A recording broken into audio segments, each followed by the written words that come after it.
Hello friends, today's lecture is based on Psilopsida.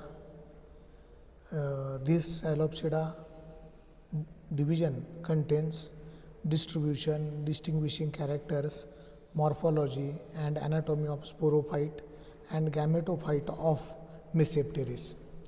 According to our syllabus, basically there are two genera in this division. One is Xylotum, another one is the Mesopteris.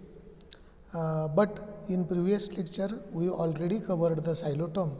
So in this lecture we are only discussing about the life cycle or distinguishing characteristic, morphology, anatomy of sporophyte and gametophyte of Mesopteris only. Okay.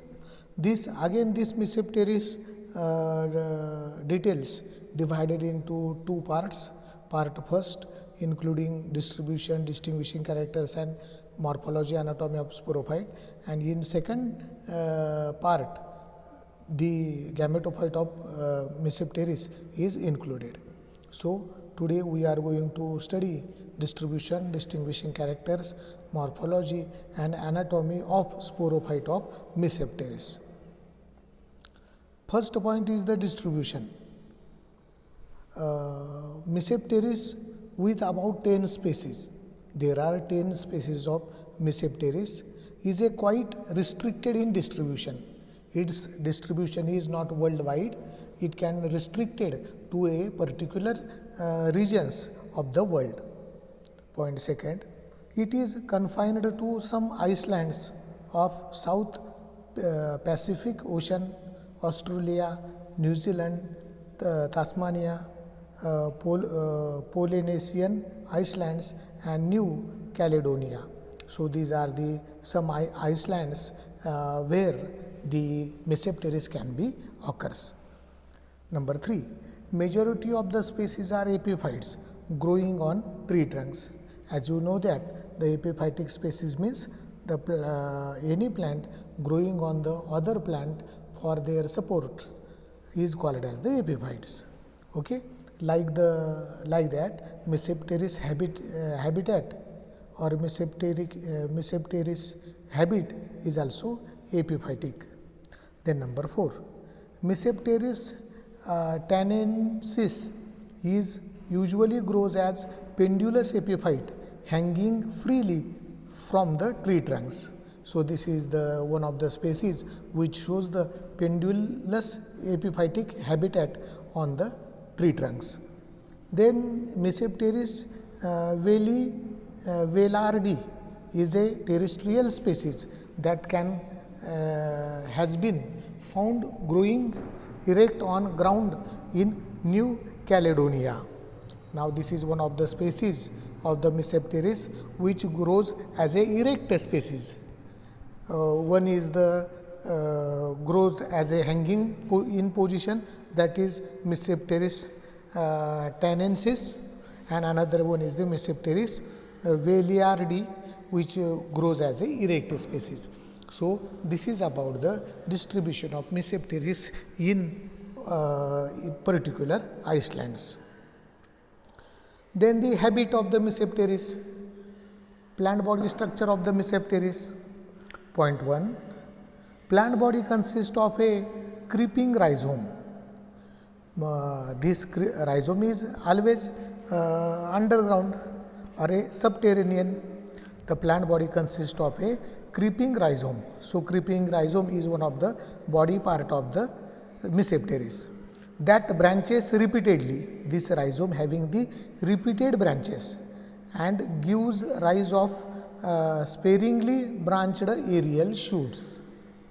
And this underground rhizome which is the repeatedly branched and which gives the branched aerial shoots, and that aerial shoots having the aerial shoots are the sparingly branched. Sparingly branched means their branching is very low or very thin. Point second, the branching of rhizome is usually dichotomous. The rhizome branching is always dichotomous, means equal two equal branches are bifurcation, or two equal branches are developed from the single point, that is called as the dichotomy, and which is usual dichotomy branching in the rhizome. Number 3, the aerial shoots arise from the tips of the rhizome. The tip of the rhizome causes the aerial shoots or aerial stems. The aerial shoots usually show only one dichotomy. Underground rhizome shows the repeated dichotomy, but aerial shoots only show the single dichotomy. Only two branches are developed from the basal side of the stem. Okay. Number 4, the aerial axis in Mesopteris forsteri is highly branched. In this species, the aerial axis is the highly branched. They bear foliar appendages. They bear foliar appendages which are reduced and scale-like at the base, but become distinct leafy structures towards tip. Okay, their appendages are foliar and reduced scale-like leafy structures also develops at their tip. Okay. Then these are the two photographs. These two photographs shows the hanging position, hanging habitat of the Mesopteris. In first photograph, two dichotomous branching is, or two branches are there. That branches are nothing but the dichotomy, or that is dichotomous branching. Means two branches are developed from the single point of the single point of the stem or base of the stem. And in second photograph, we are observing only single stem or single branch of the Mesopteris. Okay, both shows the epiphytic habitat on the tree trunks. Okay, so this is about the epiphytic habitat or epiphytic habit of the Mesopteris on the tree trunks. Then next point is the number 5. The leaves are flat. Leaves are flat, dorsiventrally differentiate as upper side, lower side. Then lanceolate, they are long. Lanceolate means long or lens like. Lanceolate and with a macronate tip. Tip is the macronate, means which is the rounded or dome like macronate tip. They are about half an inch long. So this is the size of the leaves, that is the half an inch long. Then next point, the smaller leaves at the base are avascular, whereas the larger upper ones having a single distinct vascular strand. The leaves at the base are the avascular. Avascular means vascular tissue system is absent, whereas the larger upper leaves having the vascular connection or vascular strand, and which is the only one. Okay. Then point number 7, the aerial shoot is terminated by leaf. The aerial shoot, its growth is checked by the development of leaves. Number 8, the roots are absent, but the rhizomes are covered with rhizoids. They are evenly distributed all over the surface. In case of Mesopteris, the roots are absent. Instead of roots, the rhizoids are present, and that rhizoids are produced by the rhizome, okay, which is the subterranean, which is growing on the tree trunk substratum. Okay. The rhizoids are maybe unicellular or 2 to 3 cells in length. The rhizoids are unicellular or 2 to 3 celled. Okay. Then number 10, the rhizoids are covered by the cuticle. Cuticle is the waxy coating which is covered by these rhizoids. So this is about the plant body structure of the Mesopteris. Okay. So what are the body part of the Mesopteris? basically underground rhizome is there, which is the repeatedly branched. This rhizome is also produce the rhizoids, which are unicellular to bi or two celled in long. Then these rhizome again produce the aerial shoots or aerial branches, and that branches shows the typical dichotomous branching. Okay, and that aerial shoots produces the lanceolate, typically green colored leaves. So in this way, the body parts of the or sporophytic plant body of the Mesopteris divided into subterranean rhizome, then rhizome having the rhizoids, then aerial shoots, and aerial shoots having the many leaves. Okay. So this is the main body part of the Mesopteris when this plant in vegetative condition. Then anatomy of the stem. Now we are moving toward the internal structure of the stem. Okay. Now when you take the transverse section of the stem, then you will found the these parts: epidermis, cortex, vascular strand, etc. First one is the epidermis. As you know that epidermis, epi means above, derma means skin. So epidermis is the outermost protective covering of the stem. Number one, it forms the outermost boundary of the stem. Boundary means protective covering. Is composed of compactly arranged parenchymatous cells. The epidermis is made by the parenchymatous cells, and that cells are compactly arranged. Number two, a thick cuticle is present.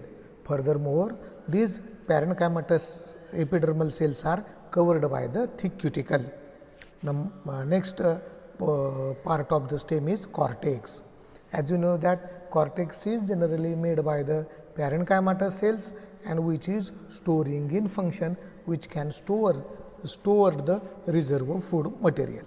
See the explanation of cortex. Point number one, it is composed of parenchymatous cells. Again, this cortex is made by parenchymatous cells. In the aerial stems, the parenchyma cells beneath the epidermis contain chloroplast. In case of the aerial stem, this parenchyma beneath the epidermis or the outermost cortex is the chlorenchymatous. Chlorenchymatous means these cells having the chloroplast, so that they are typically green in color. So due to presence of chloroplast, they are involved in the photosynthesis. Number two, the chlorenchyma is absent in rhizome, as the rhizome is subterranean, where this chlorenchyma is absent in case of cortex. So the outermost part of the cortex in rhizome cannot involved in the photosynthesis. Number three, the cells in the inner cortex contain brown tanniferous material. The inner cortex cells contain the tanniferous material, means they can deposit the tannin, which is the secondary metabolite. Number four, in the rhizome, the innermost layer of the cortex is quite distinct as endodermis, but in the aerial stems it is not so distinct. In case of rhizome, the innermost layer of the cortex is the endodermis, but that endodermis is absent in case of the aerial stems. Okay? Endodermis is always the boundary in between the inner vascular region and outer non-vascular or cortex region. Then number 5, the last 2 or 3 layers of the cortex are often designated as endodermis and pericycle. The innermost layers of the cortex generally considered as a endodermis and the pericycle. Next point is the vascular region, means vascular strand. Number 1, the vascular region is a protostele. In case of Pteridophytes, these vascular tissues also called as the stele or stellar tissue. The vascular region is the protostele. The type of the stele in the stem is the protostele. In the basal region of the aerial shoot and rhizome, at the base of the aerial shoot and inside the rhizome, the stele type is the protostele. Okay, vascular tissues are arranged in the form of protostele type. Number 2, in the flattened species where the stems are flattened. In the flattened species where stems are flattened, the stele in the basal region is U-shaped. Generally, stele is protostele in case of aerial shoot at the base and in case of rhizome, but in case of flattened species which is U-shaped. Number 3, the stele becomes a siphonostele in the aerial stems a little above the base. Little above the base, the protostele is the siphonostele. Means here there is variation in case of arrangement of the vascular tissues in case of rhizome at the base of the aerial shoot and toward the upper side of the aerial shoot. Okay. In case of number 3, the stele becomes a siphonostele in the aerial stems a little above the base. In this case, a distinct pith appears in the center, and in case of where the siphonostele is present toward the somewhat above the base of the aerial stem, in such condition the pith is distinct pith is present at the center. The xylem consists of 5 or more protoxylem groups surrounded by metaxylem. Protoxylem and metaxylem, those are the two types of xylem. In case of protoxylem, the cell lumen or cell cavity is the smaller compared to the metaxylem. Okay. Next point, number 4. Near the apical parts of the aerial shoots, the number of xylem groups decreases. Near the apical parts of the aerial shoots, the number of xylem group decreases and they become irregularly arranged due to the leaf traces. How you are going toward the tip of the branches where the arrangement of the xylem tissue is decreases and they are irregular. Why irregular? Due to leaf traces, not trances. Here spelling mistake is there. Leaf trances, basically that is leaf traces, leaf scars due to leaf because aerial shoot produces the leaves and that leaves are directly attached to the stem or aerial shoot, so that there is somewhat difference in the structure of xylem in case of aerial shoots. Number 5. The xylem consists of distinct protoxylem and metaxylem tracheids. And xylem having the tracheid element, there are 4 elements of the xylem, and basically from that 4 elements only tracheids are present here in the form of distinct protoxylem and metaxylem. I already tell you the meaning of protoxylem, metaxylem. Protoxylem, smaller cavity cells of the xylem; metaxylem, larger cavity cells of the xylem. Number 6. Phloem completely surrounds the xylem. Phloem is completely surround the xylem and consists of sieve elements with tapering end walls. In case of the phloem, phloem is present at the center, which is covered by the xylem, and phloem having the sieve elements, and in case of xylem the element is the tracheids. So, in this way this is about the vascular region of the stem. Now, these are the 3 diagrams. These 3 diagrams shows the internal organization of the stem. A and B, 2 and C, 3 diagrams are given, and these three diagrams shows variation in their inner organization. We already studied the different vascular structures, then the different cortex structure according to aerial stem and rhizome, as well as the, in case of aerial stem, basal side of the stem, upper side of the stem. Such variation can be seen in this diagram. You will go through in details in this through this diagram, then you will found the differences. Then the anatomy of the leaf. Leaf inner organization. The leaf shows a basal meristematic zone, that is intercalary meristem. At the base of the leaves there is having the meristematic zone. Meristem is the which is the living tissue, cambium tissue. Okay? And this meristematic zone is present at the base of the leaves, which adds to its length, and which causes that meristematic tissue causes the development of leaves, and which causes the height of the or length of the leaves. It grows in width by marginal meristematic activity, and due to marginal meristematic activity the leaf width can be takes place. The terminal pinna develops directly from the apex of the aerial shoot. The whatever the terminal leaflet is present, that terminal leaflet is directly developed from the apex of the aerial shoot. Then number 2, the leaves have distinct upper and lower epidermal layers.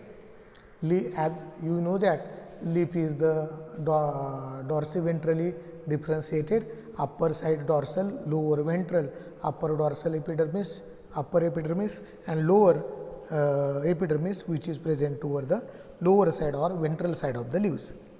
Number 3, the epidermis made up of a single layer of cells.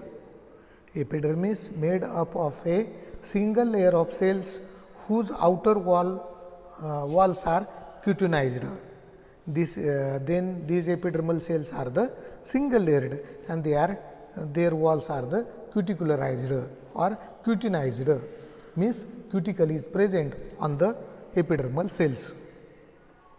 Then stomata are present on both the epidermal surfaces, means leaves are the amphistomatic. Amphistomatic means what? The stomata are present on the both the epidermis of the leaf, upper and lower epidermis. So these stomata present toward the both sides of leaves. Number 5, the region between the two epidermal layers is called as the mesophyll. As you know that in case of dicot monocot leaves in angiosperm, the region in between two epidermis is also called as mesophyll. The same term is here. The region in between two epidermal cells is called as a mesophyll, and this mesophyll tissue is composed of lobed parenchyma, which mesophyll tissue made by the lobed parenchyma cell that contain chloroplasts.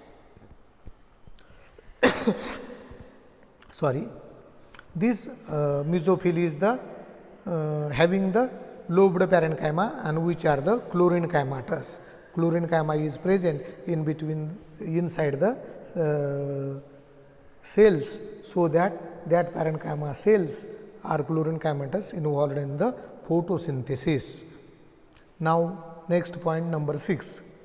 The single vascular strand is located in the center and consists of several protoxylem tracheids surrounded incompletely by metaxylem elements. You see in the diagram, at the center there is a single vascular strand, and small vascular strands toward the periphery of the leaves, toward the margin of the leaves, are absent, and very simple vascular strand present at the center. Okay, means at the position of midrib region. Now this vascular strand is very simple. the several protoxylem elements, protoxylem tracheids surrounded by incompletely by metaxylem elements. Protoxylem and metaxylem, both the elements of the xylem is present at the center in case of steel. Number 7. Phloem surround the xylem, and you see in the diagram phloem is surrounded the xylem tissue, and at the center the xylem is present and which is covered by the phloem. So this arrangement is called as the centroxylic arrangement. Centroxylic means xylem present in the center and phloem present toward the outer side of the xylem. Now number 8, no distinct endodermis is present. No distinct endodermis is present.